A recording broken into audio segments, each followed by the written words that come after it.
guy. Is this your standard, that if a supporter of another candidate, not the candidate himself, does something despicable, that it's okay for you, personally, a candidate for President of the United States, to behave in that same way? I mean, I expect that from a 12-year-old bully on the playground, not somebody who wants the office held by Abraham Lincoln. But he started it.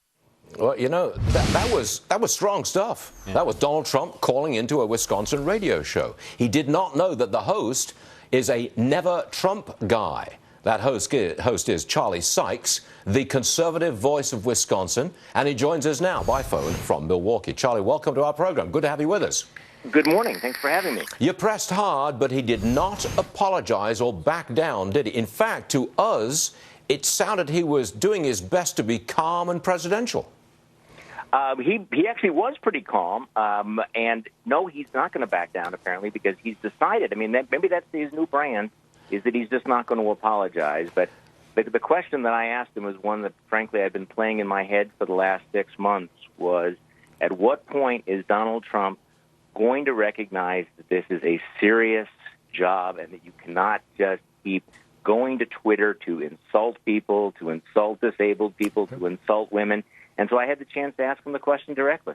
Well, that's a fair point to raise, obviously, Charlie, but I put it to you that Trump's brand of politics and this, if I call it gutter politics, forgive the pejorative expression there, but, you know, it seems to be working. We have reports this morning that John Kasich has withdrawn radio ads from the entire state of Wisconsin, virtually pushed out by the controversy surrounding Trump and Ted Cruz.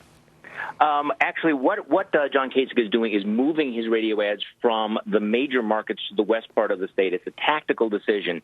And basically, I think the significance of that is that he understands that conservatives in Wisconsin cannot split their votes. Otherwise, Trump will win.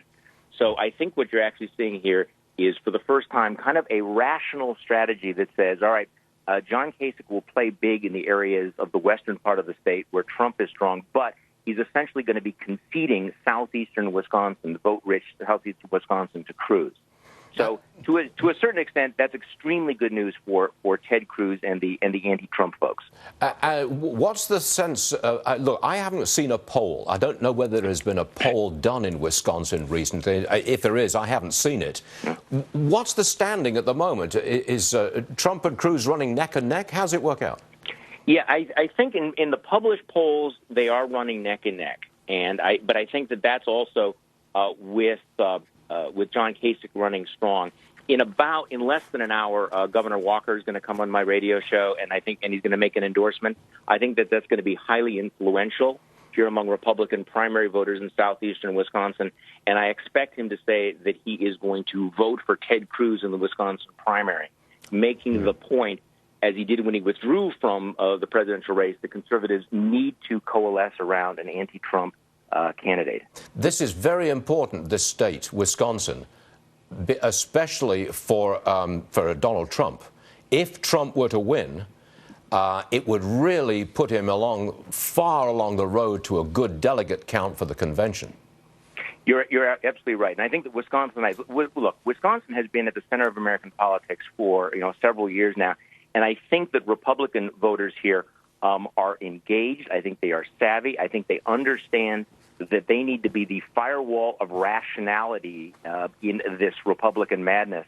And I frankly do not think that Donald Trump is going to win in Wisconsin, because his brand of what you call gutter politics may play elsewhere, but Wisconsin is different. And that's kind of the point I'm trying to make here, is that Wisconsin has a different political culture. Our culture is different, but also our politics is different here. All right, Charlie Sykes, I think you made that point, and we'll be listening for Governor Scott Walker appearing on your program in the next hour. Charlie, thank you very much for being with us today. Much appreciated.